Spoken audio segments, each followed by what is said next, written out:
కేవలం 10 అడుగులు వేయటానికి దాదాపుగా 2 గంటల సమయం పట్టింది. ఏంటిదంతా మాయ కాదు కదా?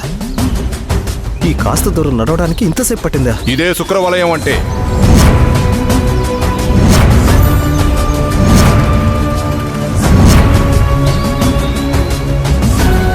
అంటే ఈ లెక్కన మనం ఎన్ని గంటలు ప్రయాణం చేస్తుంటాం?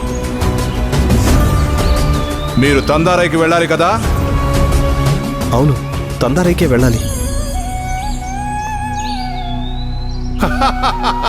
తందారైకా అయిపోతారు.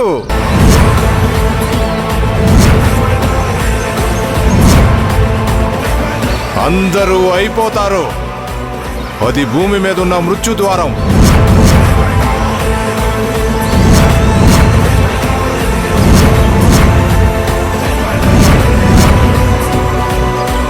అక్కడికి వెళ్ళిన వాళ్ళెవరూ ప్రాణాలతో రాలేదు.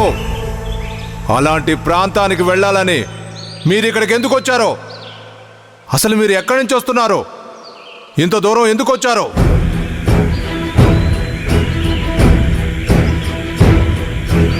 మేమేదో మా అక్కను చూడాలని వచ్చాం స్వామి.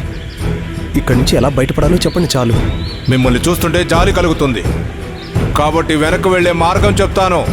వెనక్కి వెళ్ళిపోండి, వెళ్ళిపోండి.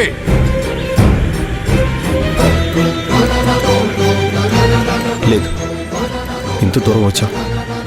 ఇప్పుడు మళ్ళీ వెనక్కి ఎంత దూరం వెళ్ళాలో కూడా తెలీదు. ఆ డ్రైవర్ ఇక్కడి నుంచి 7-8 కిలోమీటర్లు మాత్రమే ఉంటుందని చెప్పాడు. మేము ముందుకు వెళ్లాల్సిందే.